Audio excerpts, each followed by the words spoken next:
Hey guys, it's good to see you all again. Welcome back to the channel. As always, this is not financial advice. I'm not a financial advisor. This is just for entertainment purposes only, so let's be entertained. I just wanted to get out a little bit of information because we've been talking about some things. We've been kind of creating a theory on what could it mean, what could this mean, what could that mean. And so I went back to the SEC filing Form S4 and just kind of started looking for answers to some of the questions that I was having, to some of the theories that I thought I might have. And I just had like 4 points that I wanted to bring out today that kind of stood out to me after going back through and rereading those. And then we can just touch on the chart briefly, maybe look at a little bit of TA, and from there we will see what happens on Monday morning. But if that sounds like something you're interested in sticking around for, please go ahead and hit that like button while you're thinking about it, and I will get right into the information. So on page 25, it said Redbox directors and executive officers have interests in the mergers that may be different from or in addition to the interest of the Redbox stockholders generally. So obviously there could be some things behind the scenes. What are the insiders getting paid to a degree? Are they making out in this deal? Did it work to their advantage? It's just giving us a heads up that if that is the case, it's been laid out for us that it's not necessarily about the stock price to them or what happens to its holders whenever this all goes down, when the merger goes down. So I don't know where the loyalty is right now until we see what actually unfolds. So that was my thinking on number one, is their interests could be different than ours at this moment. Then I was going on to page 30. It said that there may be unexpected delays in the completion of the merger and it may not be completed at all. So the mergers are currently expected to close in the third quarter of 2022, which makes me think, well, are we talking calendar third quarter? Are we talking like earnings third quarter? What is the third quarter?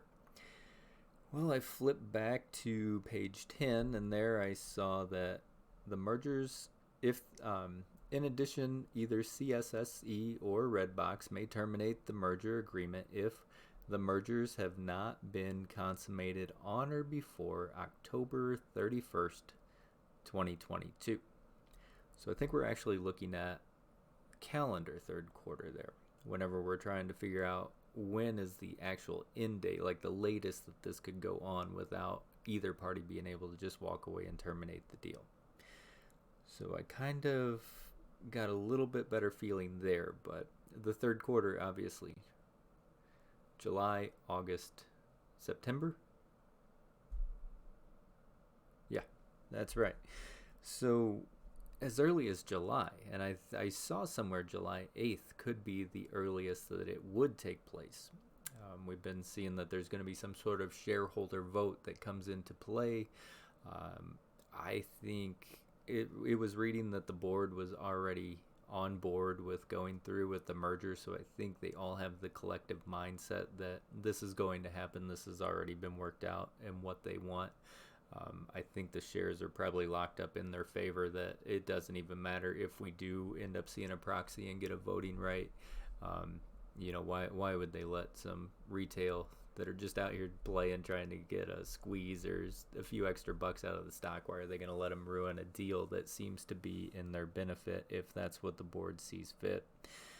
It says here on page 30 as well that neither CSSE nor Redbox can assure you that the conditions to the completion of the merger agreement will be satisfied or waived, or that any adverse change, effect, event, circumstance, occurrence, or state of facts that could give rise to the termination of the merger agreement. So they're saying that not everything is in line yet. There's a lot of things behind the scenes that apparently still need to be done before this could actually be rolled out 100%. So there is that chance that, again, we're bouncing back to the fact that maybe the merger won't happen. But as you all were probably paying attention, you were seeing all these large orders. If we look over at the time and sales, they were coming through. So obviously Redbox joined the Russell 3000. How is that gonna fare for them? We're gonna find that out on Monday.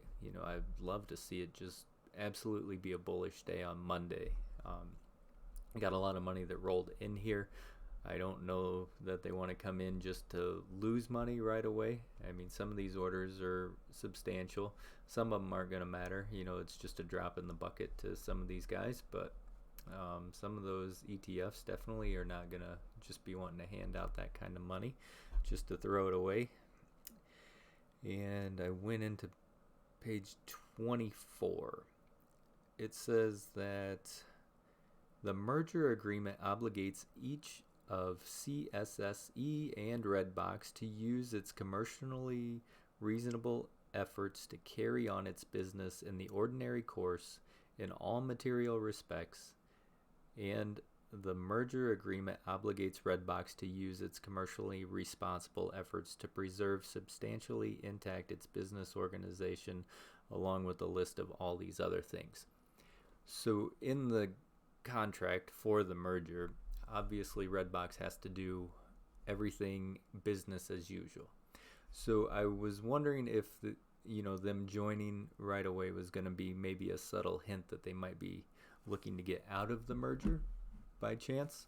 But reading back through there, just trying to pinpoint some of the questions that I had, I see that they just have to carry on business as usual. So if they already plan to go in there, obviously if they did not follow through and go ahead and list into the Russell 3000, CSSE would be like, hey, wait a minute, you didn't carry out your end of the deal. So I think they're just carrying out their end of the deal. That's about all that I can see. I wish there was something that would just give us a confirmation one way or the other, because we all have questions and we're just not getting the answers that we want, which is why this is a risky play. As we've been saying, that's why I'm saying momentum trade, right? Make sure that you're protecting yourself. You got your stop loss, you got your loss limit, you have a trading plan of some sort in place, because we don't know what's going to go on. We don't know if the shorts are going to have to cover. As of right now, everything looks like it's playing out just as the contract said. There could be surprises, and that one surprise would be that the merger gets called off. That would be a situation where I would see that the shorts would probably at that point decide that they wanted to cover. But as of right now, everything appears to be straight up with whatever's in writing, and apparently Redbox is doing what's in writing, and I think the board has already said that they intend on going through with this. So just be careful. It's not a diamond hand play. I keep saying it's not a diamond hand play. Could it blow up? Yes, it absolutely could, either direction. So looking at that, we honestly didn't do much at all on Friday. Overall, we just held really nice at this 920 baseline. It just kept bouncing there. Obviously, as you can see, we got a trend line that we're following. So tomorrow it's going to come to its breaking point one way or the other. It just keeps getting coiled tighter and tighter. And tomorrow we are going to see whether that spring shoots up or shoots down, in my opinion. Looking at it on the 1 hour, it's not making the moves I want to see. On the 4 hour, it is crossing down. What are we doing on the daily? Starting to curve back down on the daily. 30-minute looks like it's curling down. RSI, where are we on the RSI? So RSI below 50 on these longer time frames. Keep an eye on the RSI, guys, tomorrow, or Monday, sorry. It's only Saturday. I don't want to cut our weekend short. So keep an eye on that RSI whenever it opens up, especially on the longer time frames. We need to see these heating up. Shorter time frames, we want to see 60, 65, 70 running on the 1 minute, the 5 minute, just so that it can turn things around. But as of right now, and it could change by the time it gets to the end of this here trend line, which way it breaks, but looks a little bit weak to me right now, which is okay. Maybe everybody's just playing it and letting it get tighter and tighter. So we'll see what happens. But thanks for coming back and watching the video. As always, if you don't mind, drop a like, leave a comment, or subscribe to the channel if you wish. And again, stay golden, people, and may your accounts stay green.